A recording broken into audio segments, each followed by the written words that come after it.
How to color an expensive brunette. Anytime you were doing a brunette balayage look, I always feel like less is more. So first I gave her a haircut so that way I don't have to cut off what I just colored, and then we're going in with Moroccan Oil Blonde Voyage Lightener with 20 volume to start. On the underneath of her hair, you can notice that I did a zigzag parting. Then I'm taking each of the points, doing a heavier tease, and painting with intention. This will help give me a ribbon-like effect to create boldness. If you are just going in with a basic weaved highlight pattern, the dimension will get lost in the hair. So I always like to go in and create high and low points within the hair. Also, if you feel like you can't ever get that good tease on a client's hair, try the Moroccan Oil Dry Texture Spray and spray it right in that area, and therefore you'll be able to create a tease that will hold for you. And clearly, I'm doing this foliage technique to give the look of a balayage. Now remember, when you're working up to the top of the head, you need to keep a lot of depth in the back so that way the light pieces that you put on top pop out because it will have that dark base underneath to support it. Don't be afraid to take bold sections, especially if you want a high impact look.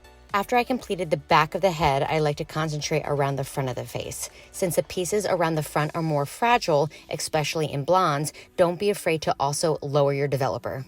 Also, as you're concentrating on the face frame, don't forget this part of the hair underneath behind the ear to complete the money piece if adding.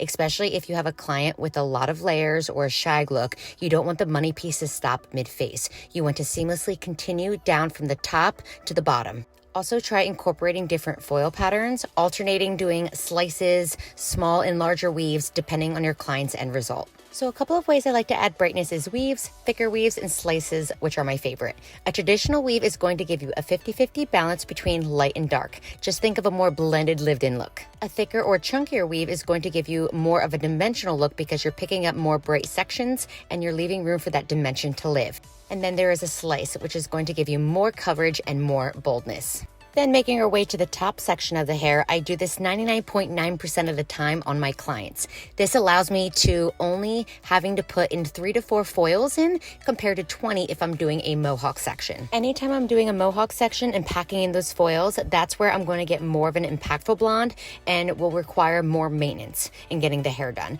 My model here will only need to get her hair touched up maybe 2 to 3 times a year because she is primarily brunette. So for her root melt formula, I am using Moroccan Oil Color Calypso Liquid Demi Permanent, equal parts of 4.1, which is blue, and 6.0, which is a natural.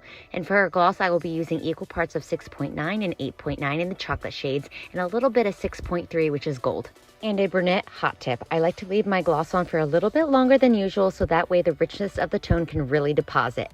While styling, I use Moroccan Oil Medium Hold Hairspray because it's really flexible, especially if wanting a nice soft wave. I mean, look at this after, the soft dimension. It's luxurious, expensive looking, and so healthy and shiny. So let me know below if you like this tutorial and if you love this hair transformation.